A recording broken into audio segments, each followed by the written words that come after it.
안녕하세요. 결혼한 지 14년 차에 아이들을 키우고 있는 40대 여성입니다. 제 정신 나간 시동생하고 동서 얘기 좀 하려고요. 막말로 그 두 XX 때문에 열받아서 이렇게 글까지 쓰게 되다니 지금도 치가 떨리네요. 지금 돌이켜 생각해보면 뭐가 그렇게 좋았는지 남편하고 결혼할 때 이것저것 재보지를 못했어요.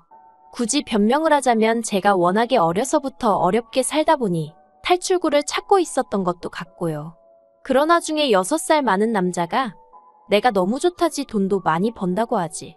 그러니까 마음이 기울었나 싶기도 하네요. 그리고 실제로 결혼하고 몇 년은 정말 행복했습니다. 남편이 따박따박 가져다주는 월급으로 살림 꾸리고 애들 키우는 재미가 있었어요. 그렇지만 그런 행복을 온전히 누리지는 못했는데 그때는 그게 우울증이란 생각은 못했지만 아무튼 이 행복이 언젠가 깨어지지 않을까 하는 막연한 불안감이 있었거든요. 그리고 아니나 다를까 첫째가 초등학교에 들어가던 시기에 남편이 직장에서 잘렸습니다. 원래 성격이 저한테 미주알고주알 말하는 사람이 아니라서 저도 어쩌다 잘렸는지는 지금도 몰라요. 하지만 회사가 어떻게 자기한테 그럴 수 있냐며 분통을 터뜨리는 모습을 보곤 뭔가 억울한 일이라도 있었나 하고 저 혼자 추측만 할 뿐이었죠. 그리고 다행히 제가 그래도 모아둔 돈이 얼마간 있었어서 남편에게 빨리 새로운 직장을 구하라고 채근하는 대신 이제껏 당신 열심히 살았으니 조금 긴 휴가를 받았다 생각하고 휴식을 좀 취하라고 했습니다.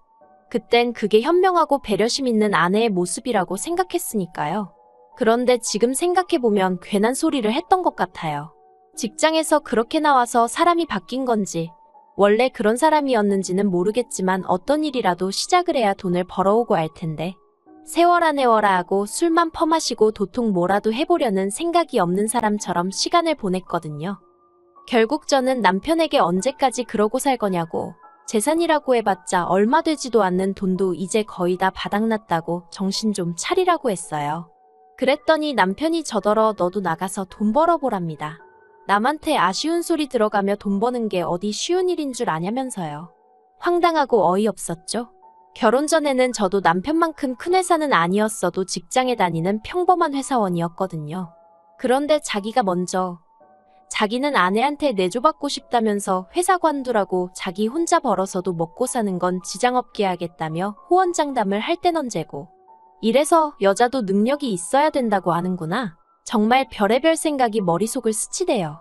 그래서 남편더러 알겠다고 나도 나가서 돈 벌 테니까 당신도 내일부터 당장 일자리 알아보라고 했어요. 그런데 제가 말은 호기롭게 했는데 생각해보니 애들을 맡길 곳이 마땅치도 않고 일을 어쩌나 싶었습니다. 그래서 일단 어머님께 연락을 드렸어요. 평소에 저희 애들을 예뻐하시기도 했고 제가 평소에 어머님께 잘해드렸거든요. 그러니 이번만큼은 어머님이 저희 사정을 좀 봐주지 않으실까 하는 기대가 있었죠. 그런데 어머님은 하루 종일도 아니고 아이들 학교만 어머님 집으로 시키면 안 되겠냐는 제 부탁을 아주 단칼에 거절하셨습니다.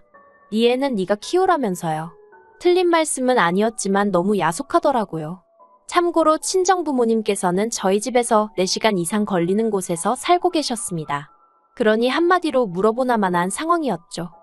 그래서 결국 저는 집에서 하는 일을 알아보다가 온라인으로 장사를 시작했습니다. 제가 뭐 딱히 손재주가 있는 것도 아니고 해서 중국에서 이것저것 사다 팔았는데 그게 생각보다 일이 어렵지 않고 이윤도 괜찮게 남더라고요. 그래서 첫 달에는 100만 원밖에 못 벌었지만 이후로 조금씩 늘어서 1년이 지났을 땐 그래도 달에 3,400은 벌기 시작했습니다. 그러자 처음엔 기껏 취직하겠다고 큰소리치더니 겨우 하는 게 1,000원, 2,000원짜리 파는 거냐며 무시하던 남편도 언젠가부턴 이달엔 얼마나 팔았냐며 관심을 보이대요. 참고로 남편은 이후로 예전 회사에서 같이 일하던 직원이 차린 회사에 나가고 있었어요.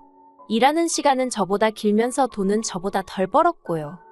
아무튼 그렇게 장사를 해오던 어느 날 청천벽력 같은 소식이 들려왔습니다. 그날도 평소랑 다를 것 없는 날이었는데 어머님한테 전화가 왔어요. 그리고 어머님은 다급한 목소리로 아버님이 지금 119에 실려가셨다며 저더러 당장 병원으로 오라시대요. 놀라서 하던 일도 멈추고 병원으로 쫓아가니 뇌경색으로 쓰러지신 아버님이 자리에 누워 계셨어요. 이후로 아버님은 중환자실로 들어가셨고 결국 요양병원으로 가시긴 하셨지만 그 과정에서 모든 병간호는 제 몫이었습니다. 남편은 회사 일을 핑계로 어머님은 나이를 핑계로 병간호는 못한다지. 그렇다고 24시간 내내 간병인을 쓸만한 형편도 아니었지. 그러니 자연스레 그 화살이 저한테 향하더라고요. 사실 남편에게는 겨우 2살 차이 나는 시동생도 있었는데 시동생과 동서 중 누구의 뜻이었는지 아니면 부부가 한마음이었던 건지는 몰라도 처음부터 병간호는 못한다며 대신 차라리 돈으로 때우겠다고 하대요.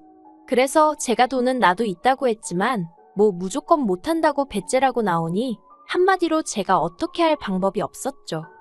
하지만 제가 병간호를 떠맡은 건 단지 이런 이유만 있었던 것은 아닙니다. 저는 그저 제 애들 보기 부끄럽지 않게 제 할도리는 하겠다는 마음으로 아버님 병간호를 한 거예요. 병간호하느라 피곤한 것과 모른 채 하고 찜찜한 것 중에 고르라 하면 몸은 피곤할지언정 마음이 떳떳한 게 낫다고 생각하기도 했고요. 하지만 아버님은 결국 3년 만에 돌아가셨습니다. 그리고 그때까지 시동생은 1원 한 푼 내놓지를 않았어요. 자기들도 애 키우고 어쩌고 하느라 돈 들어갈 데가 많아서 도통 여유가 없다면서요. 그리고 하늘도 무심하시지. 아버님께서 돌아가시고 얼마 지나지 않아 어머님이 대장암 3기라는 진단을 받으셨습니다. 그리고 이때부턴 정말 하루에도 몇 번씩 눈물만 났어요. 왜냐하면 남편이고 어머님이고 당연히 제가 어머님 병간호를 해드릴 거라 생각하는 눈치였거든요. 남편은 심지어 저더러 자기 어머니를 살려달라며 눈물을 보이는데 어이가 없어서 환장하겠더라니까요. 정말이지. 이게 내 팔자가 사나워서 이런 건가? 아니면 이 집구석에 뭐가 있기라도 한가? 솔직히 돌아가신 아버님을 탓할 일도 아니고 어머님이 원해서 암에 걸리신 것도 아닌데 정말 두 분 다 원망스럽고 남편도 꼴보기 싫고 애들한테도 미안하고 아무리 생각해도 나는 잘못한 게 없는데 왜 내가 이렇게 고생을 해야 하나 싶은 게 정말 어디 아무도 없는 데 가서 꺼이꺼이 울고 싶은 심정이었어요. 그리고 결국 저는 죽이 되든 밥이 되든 하는 데까지 내보자 생각하고 또 어머님 병간호를 시작했습니다. 그러자 이때는 시동생도 미안하긴 했는지 병원비에 보태라며 200만 원을 보내왔어요. 하지만 그게 처음이자 마지막으로 시동생이 지 부모 병원 생활할 때 한 아들 노릇이었네요. 어머님의 병간호를 하는 동안에도 저는 돈은 돈대로 벌어야 했고 살림도 해야 했고 그 와중에 애도 키워야 했으니 솔직히 어디다 말은 못했지만 이러다 내가 먼저 죽는 거 아닌가 싶대요. 살도 10kg 넘게 빠지고 탈모까지 생겼으니까요. 그런데도 제가 어머님을 끝까지 책임졌던 건 어머님이 매번 저에게 미안하다 고맙다는 말씀을 해주셨기 때문입니다. 그래도 알아주시니 감사해서 그리고 그런 어머님이 안쓰러워서 그냥 힘닿는 만큼은 어떻게든 해보자 하곤 버틸 수 있었달까요? 하지만 결국 지독한 항암 치료를 견디지 못하고 어머님도 세상을 떠나셨어요. 그리고 어머님이 저와 남편 앞으로 당신이 사시던 작은 아파트 한 채를 남기셨지요. 그래서 남편과 저는 그 아파트를 팔아서 저희 대출을 갚았습니다. 사실 아버님 때부터 시작해서 저희가 매번 병원비를 부담하고 있었기 때문에 정작 저희 대출은 이자만 간신히 갚아가는 정도였거든요. 그리고 저희는 병원비 때문에 마이너스 통장도 쓰던 상황이었기에 그것도 정리했습니다. 그렇게 갚을 거 다 갚고 정리하고 나니까 1억 4천 정도 남더라고요. 솔직히 마음 같아선 그 돈 전부 다 제가 갖고 싶었어요. 저도 사람인데 그간 제가 한 고생에 대해서 보상을 받고 싶었던 게 솔직한 심정이었죠. 하지만 법이라는 게 그렇지 않으니 시동생에게 정확히 반 갈라줬습니다. 그런데 얼마 전, 그러니까 어머님 돌아가신 지 반년쯤 되던 시기였거든요. 생각지도 못한 이야기가 들려왔어요. 시동생네가 이혼을 하기로 했답니다. 제가 남편에게 갑자기 뜬금없이 그게 무슨 소리냐고 물으니 남편이 저희가 준 7천이 문제였던 것 같대요. 그래서 제가 그게 무슨 말이냐고 알아듣게 설명 좀 해보라 했습니다. 그리고 그렇게 듣게 된 이야기는 정말 말 같지도 않고 웃기지도 않대요. 동서가 어머님 사시던 아파트 매매가가 얼만지 알아봤는데 왜 자기들 몫이 7천밖에 안 되냐면서 난리를 쳤다나요? 그리고는 시동생더러 저희를 만나서 단판을 짓고 오랬다는 거예요. 가서 정확히 절반을 받아오라고 안 그러면 이혼이라고요. 그런데 시동생이 형님이랑 형수 그러니까 저희가 병간호만 몇 년을 들었는데 그동안 자기네가 한 게 뭐가 있다고 그런 소리를 할 수 있냐고 못한다고 버텼나 봅니다. 그래서 결국 이혼하기로 했다는 거예요. 7천 중 5천은 동서가 가져가기로 했고요. 그 소리를 듣는데 기도 안 차서 솔직히 둘이 비슷하니 한 이불 덮고 살지 싶었고 그러면서도 지부모가 아픈데 코빼기도 안 비추는 시동생이 문제지 동서가 문제겠냐 싶어서 동서한테는 병원에 오라 소리도 한 번 한 적이 없어요. 그런데 둘이 이혼하게 된 이야기를 듣고 있으니 시동생도 불쌍하고 동서가 문제다 싶대요. 하지만 거기까지였을 뿐 제가 나설 자리도 아니다 싶었고 제가 뭐 달리 해줄 수 있는 것도 없더라고요. 그저 어이가 없다고 말 한마디만 했죠. 그런데 남편이 제 눈치를 살살 보더니 그러지 말고 그냥 우리가 돈을 좀 더 주면 어떻겠냐입니다. 저 나이에 자기 동생 갑자기 혼자 되면 어떻게 사냐고요. 황당하고 기도 안 차서 남편한테 그 나이에 혼자 사는 남자가 얼마나 많은데 걱정할 걸 하라고 했어요. 무슨 한두 살 먹은 어린애도 아니고 굶어 죽기야 하겠냐고 멀쩡히 직장 다녀 집 있어 뭐가 걱정이냐고요. 그랬더니 집도 동서한테 뺏기게 생겼다면서 어쩌면 좋냐고. 그래서 제가 등신마냥 그걸 왜 다 뺏기고 있느냐고 밥그릇은 알아서 챙기라고 한마디 해버렸습니다. 하지만 남편은 계속해서 저더러 돈만 좀 더 챙겨주면 이혼은 안 할 것 같은데 어떻게 안 되겠냐고 저를 조르는 거예요. 결국 듣다 못한 제가 남편더러 동생하고 나란히 손잡고 이혼남 되기 싫으면 조용히 하라고 했어요. 그런데 어이없게도 동서가 저에게 직접 연락을 해왔습니다. 그리고는 자기네 이혼하기로 한 이야기 들으셨냐길래 들었다고 뭐 성인들끼리 그렇게 결정을 내렸다니 어쩌겠냐 했죠. 그랬더니 저더러 한다는 말이 뭐 느끼는 바가 없냐입니다. 그래서 제가 느끼는 바 있었지. 동서가 참 무서운 사람이구나. 그걸 느꼈어. 하고 한마디 쏘아붙였어요. 그랬더니 자기는 제가 더 무섭다며 어떻게 어머님 아버님 재산을 멋대로 처분할 수가 있냐면서 그깟 7천만 원 뭐 이거나 먹고 떨어져라 하면 자기네가 떨어져 나갈 줄 알았냐입니다. 그리고는 한다는 말이 자기가 생각을 해봤는데 분해서 도저히 안 되겠다면서 이혼 안 하고 저희 부부랑 싸울 거래요. 싸워서 자기 몫은 찾아가겠다나요? 그리고 이 이야기를 남편에게 전하니 남편도 예전과는 달리 아주 격양된 반응을 보였습니다. 이혼할 동생이 안쓰러워 전전긍긍하던 모습은 온데간데 없고 그거 미친 X 아니냐면서 난리가 났죠. 그리고는 그걸로도 분이 안 풀렸는지 시동생더러 네 마누라 데리고 당장 오라고 전화에다 대고 소리를 고래고래 지르는 거예요. 그렇게 저희 부부와 시동생 부부가 마주하게 되었습니다. 시동생은 영문을 모르겠다는 표정으로 저희 부부더러 도대체 무슨 일이냐고 물었고 그런 시동생에게 네 마누라한테 한번 물어봐라 하고 남편이 소리를 쳤어요. 저희 남편이 동서더러 마누라니었더니 시동생 앞에서 그런 식으로 부른 적이 없었거든요. 그래서 시동생이 정말 깜짝 놀란 눈치였습니다.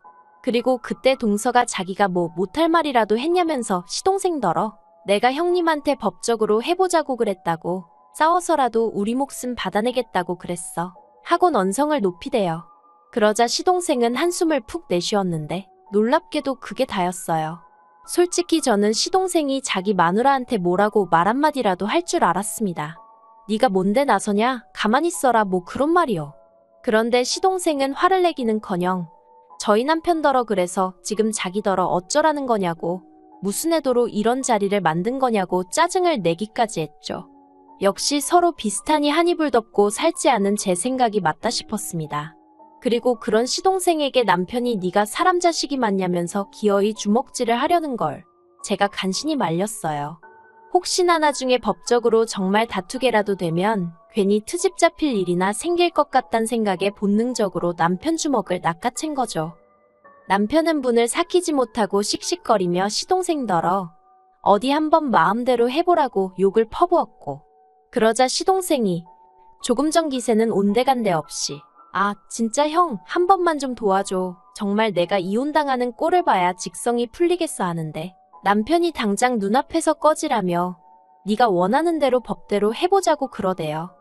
하지만 그 일이 있으므로 소송을 건의어쩌니 하더니 집으로 종이 쪼가리 한 장 오는 게 없었습니다.